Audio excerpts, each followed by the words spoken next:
Oi, gente, tudo bem com vocês? Hoje a gente vai iniciar aqui mais uma série.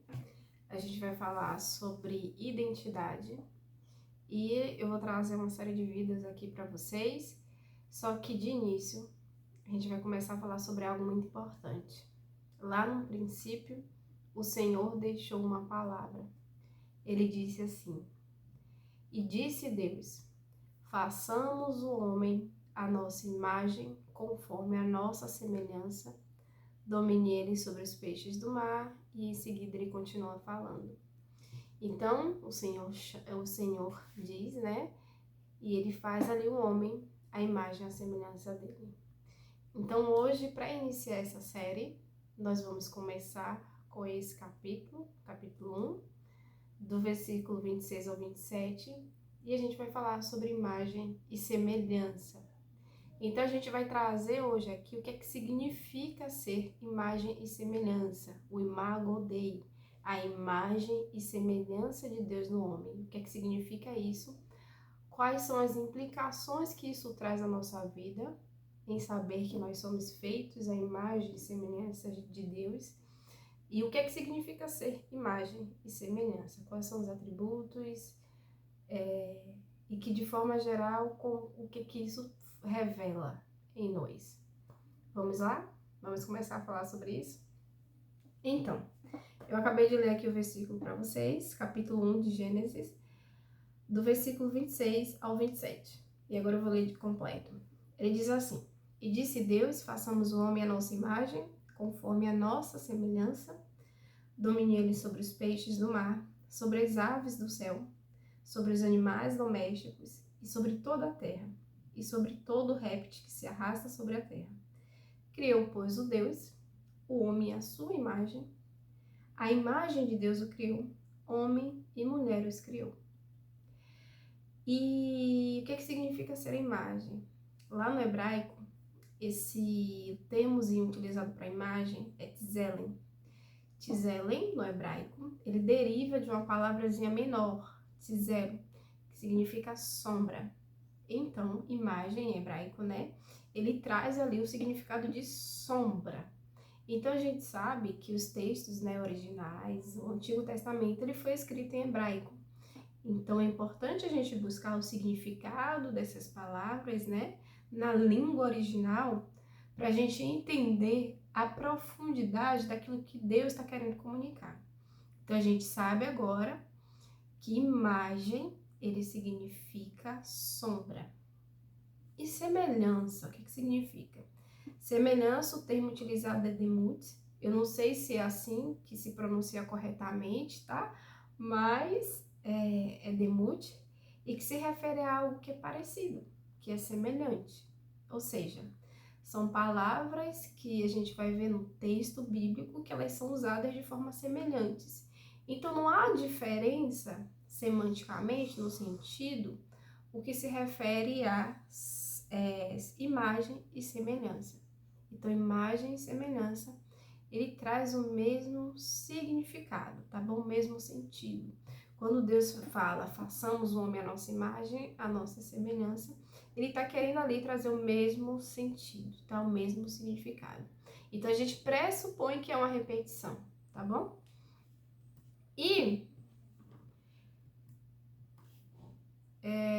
Então, o que é que significa? Né? O que é que significa ser sombra? O que é que significa ser imagem? Então, a título de interesse, né, a gente pode ir lá na parte científica, a gente pode entender como é que uma sombra é formada. Só a título de interesse, tá bom? Fugindo da revelação bíblica, fugindo da Bíblia aqui, mas entendendo o termo sombra. Porque se imagem, ele significa sombra, a gente precisa entender, então, o que de profundo, o que é que significa isso. E como é que uma sombra é formada? Então, existe ali uma fonte que emite uma luz e existe um objeto que está no caminho dessa luz e esse objeto ele é opaco. Esse objeto, ele sendo opaco, ele barra, né, ele reflete a passagem da luz. Então, a luz ele não passa ali, ele não atravessa. Então, essas áreas né, que fica atrás desse objeto, ela fica escura. Nessas áreas escuras, ali é formado a sombra. Então, a sombra é formada desse jeito. E a gente já vê que fala muita coisa, né? Uma parte que fica atrás, né? Um objeto que está no caminho da luz, né? Que reflete a luz, mas existe uma parte escura atrás, e nessa parte escura é formada a sombra. Então, aí já traz muito sentido pra gente. Então, aí já traz muito significado. Mas aprofundando mais, para poder a gente entender mais ainda o sentido, para ser mais didática aqui com vocês, a gente, por exemplo, a gente tem um processo de criação. E no processo de criação de todas as coisas, né, Deus, ele ali cria, né, o santuário dele. Então, podemos pensar que a terra, no processo de criação, né, é o santuário de Deus, é o templo de Deus. E Deus ali, ele coloca o homem na terra, ele coloca a sua imagem na terra, ele coloca o homem na terra para o representar. Então, quando a gente tem um Deus, quando os antigos, né, eles iam ali cultuar um Deus, eles chegavam no templo e ali tinha a imagem do Deus no templo. Então, aquela imagem era a representação do próprio Deus que eles cultuavam. Então, imagina que Deus, né, todo-poderoso, no processo de criação, tem um templo dele, tem um santuário dele, que é toda a terra. Então, ele coloca a sua própria imagem neste templo para poder representar ele. Então, de forma mais didática, o homem, o que é o homem? O que significa ser imagem? Ele é a representação do Deus na terra. Então, o homem ele foi feito como representante de Deus na terra. E é por isso que Deus diz assim, olha, para ele, domine ele sobre os peixes do mar, sobre as aves do céu. E é por isso que Deus dá domínio ao homem, porque o homem, ele é colocado homem e mulher, tá bom? Quando eu falar de homem aqui, eu tô falando de humanidade, homem e mulher. E quando o Senhor os coloca ali na terra, o Senhor confere a ele legítimo poder. O Senhor ali está colocando eles ali, mas o Senhor está dando legitimidade de domínio, né? Então, ele é um representante que ele tem domínio sobre aquele lugar. Então, isso é o que significa ser imagem. Ser imagem significa ser representante. Então, nós fomos colocados neste santuário para poder representar, refletir e espelhar a imagem de Deus. É por isso que quando um dos discípulos, Filipe, quando ele questiona Jesus, ele diz assim, Filipe, Senhor, mostra, está lá em João 14, 8, 10, ele diz assim, Senhor, mostra-nos o Pai, o que nos basta. E aí Jesus responde a ele de forma bem incisiva, assim, diz assim, eu estou há tanto tempo convosco e não me tendes conhecido, Filipe? Quem vê a mim, vê o Pai. E como dizes tu, mostra-nos o Pai? Então Jesus está dizendo ali, eu sou representante do Pai. Eu vim revelar o Pai. Então nós fomos colocados também neste sentido como imagem e semelhança. A gente veio representar um Pai. Ser um representante legítimo ali do Pai. Então, uma imagem, uma sombra, a gente carrega não a totalidade, a gente carrega parte daquilo que é real. É uma centelha divina que foi soprada em nós. Nós somos uma imagem. Nós não somos Deus, né? Nós não somos fonte. Nós temos em nós uma centelha divina, parte daquilo que é real, parte da fonte. E o que quer dizer isso? Significa que Deus é amor. Por exemplo, Deus é a fonte de Deus, ele não ama. Ele é amor. Ele é a fonte de todas as coisas. Deus é justo e nós fazemos escolhas baseadas no senso de justiça. Deus é amor e nós temos a capacidade de amar. Então, existem em nós centelhas, Existem em nós atributos divinos que Deus colocou em nós. Por exemplo, Deus é fonte de todo conhecimento e nós temos a capacidade intelectual.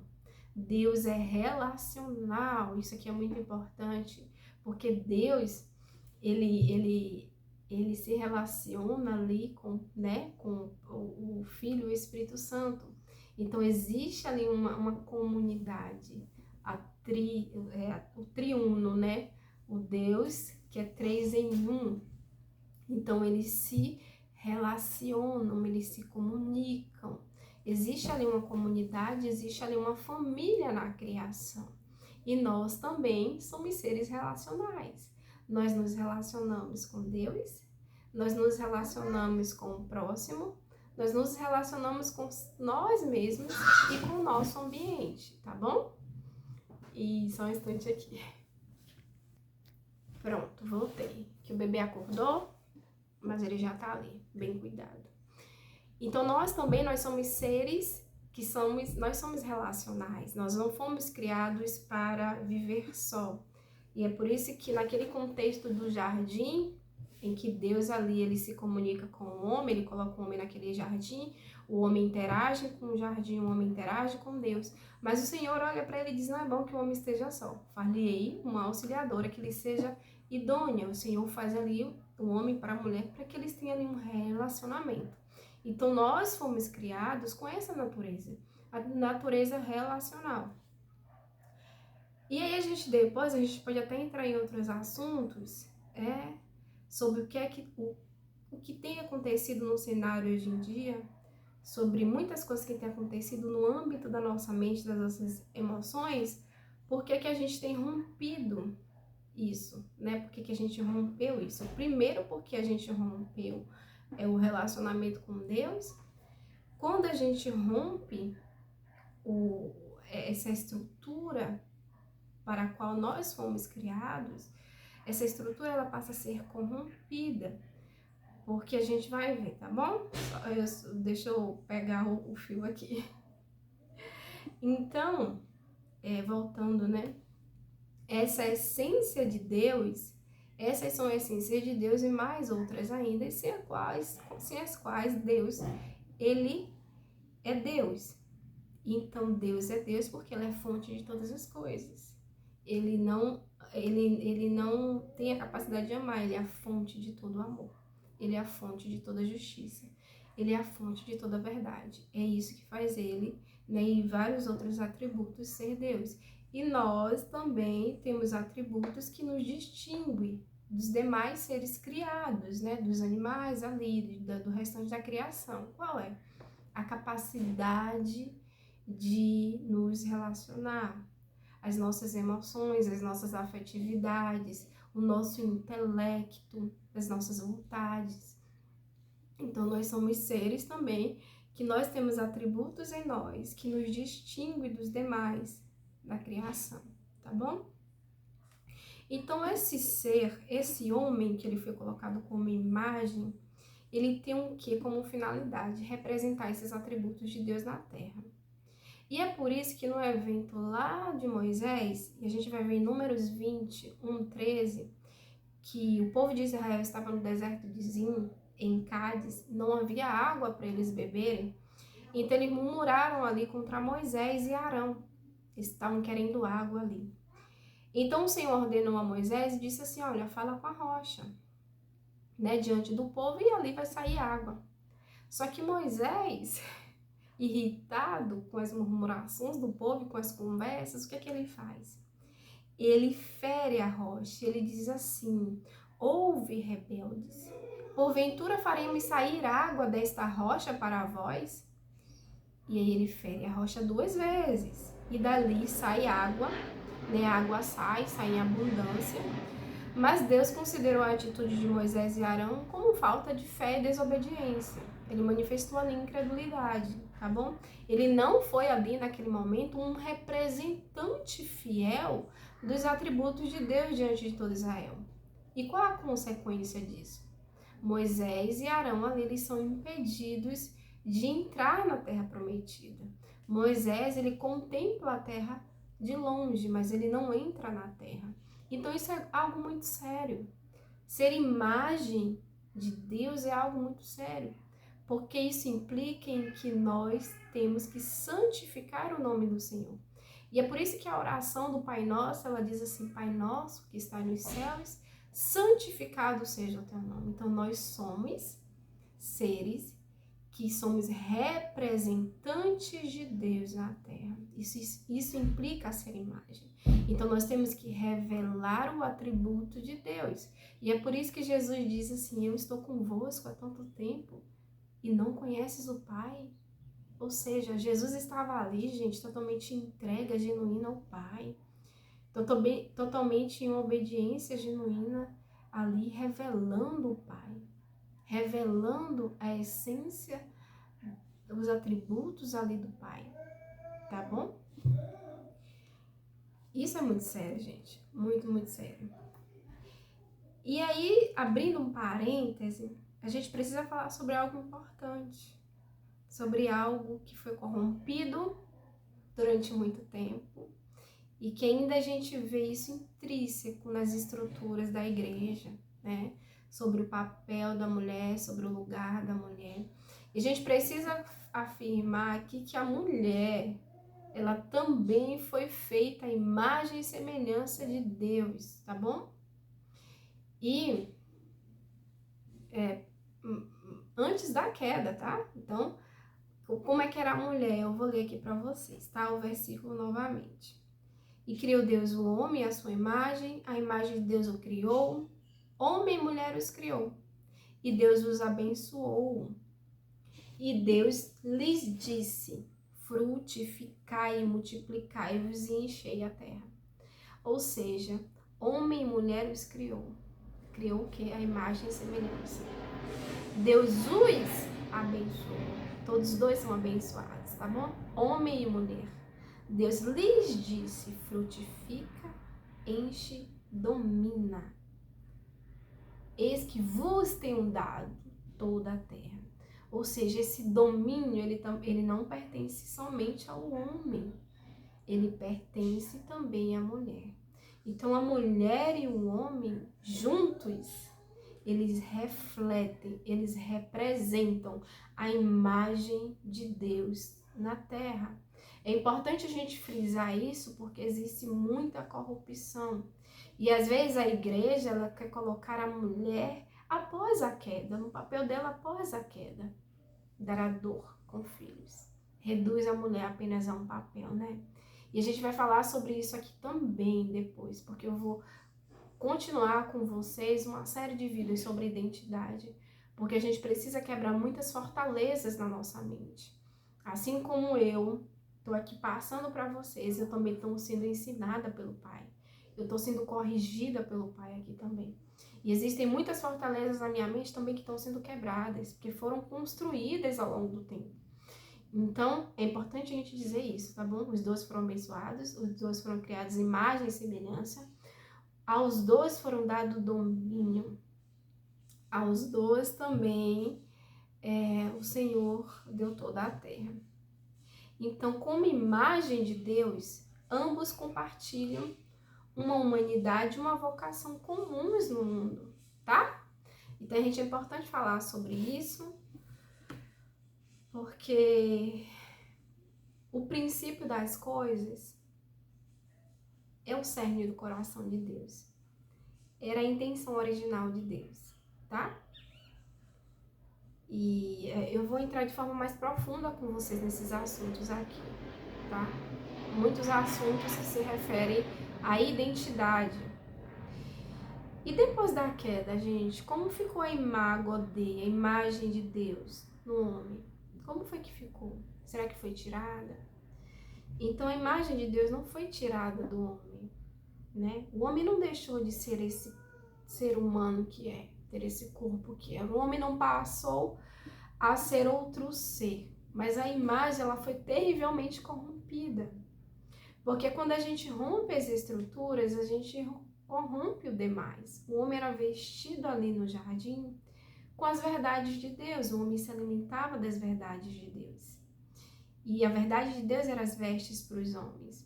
Então, quando eles comeram do fruto proibido, quando eles pecaram, eles olharam para si mesmos, Eles começaram a olhar para o próprio ventre e eles se afastaram da presença de Deus. Eles temeram a condenação.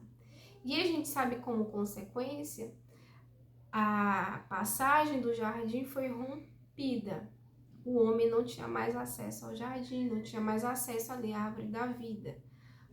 O Senhor rompeu, né, por consequência ali do pecado, e também para um próprio bem do homem, para o homem não ficar em condição eterna de pecado ali, tá bom?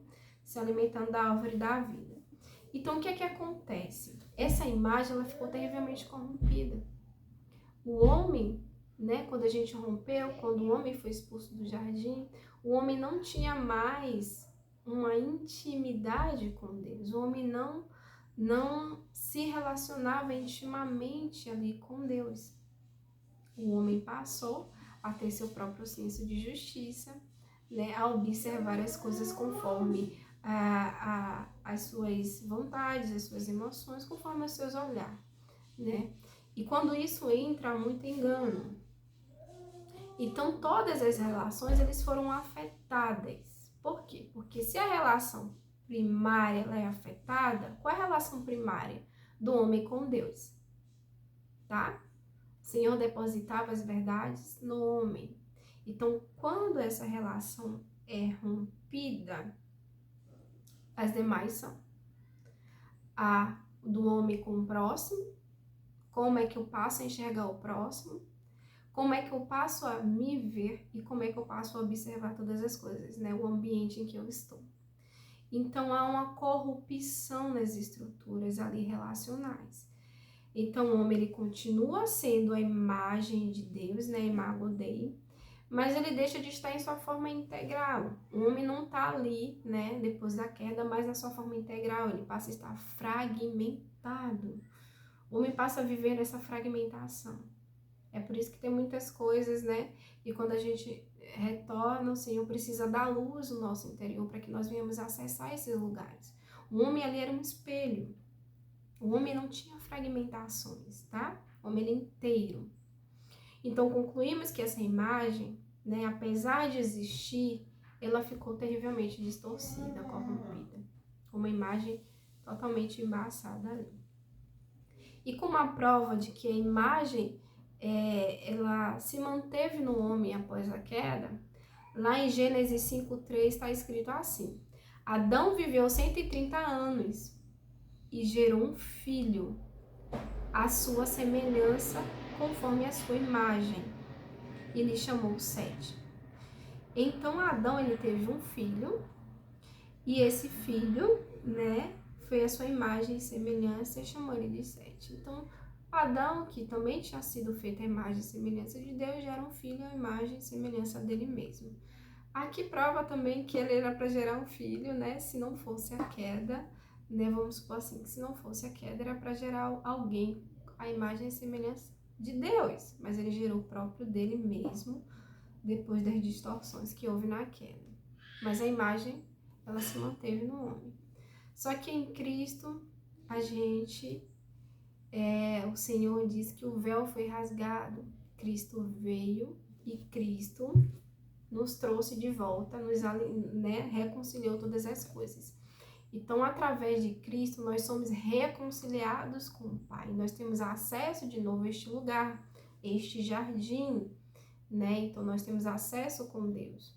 O Senhor, através de Cristo Jesus, Ele pode ali nos escutar, Ele pode ali responder as nossas orações.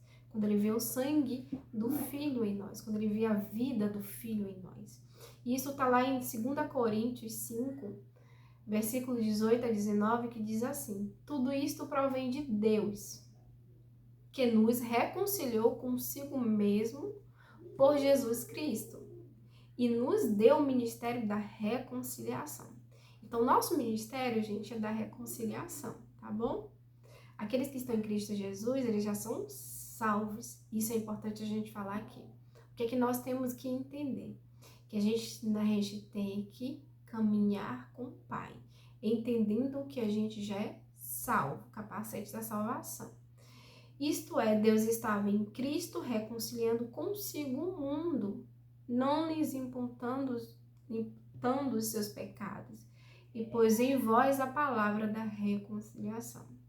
O Senhor, ele veio reconciliar todas as coisas. Então, através de Cristo, nós podemos acessar novamente essas verdades sobre Deus, sobre nós, sobre o próximo e sobre o ambiente ao nosso redor. Essas relações, elas podem ser novamente estruturadas, né? Cristo veio reconciliar todas as coisas, o véu foi rasgado, através de Cristo nós temos acesso ao Pai, a partir da reconciliação nós, de glória em glória, no caminhar a caminhar, alcançaremos a regeneração, a integralidade. Então nós, a cada passo, a cada lugar, a gente se torna, né, inteiros novamente. Então, tem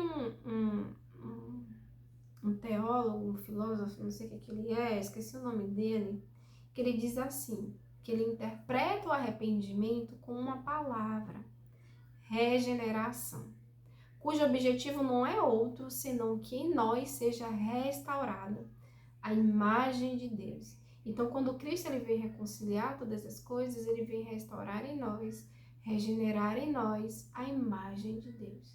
Então, nós passamos também a ser representantes novamente de Deus na terra, revelar o Filho.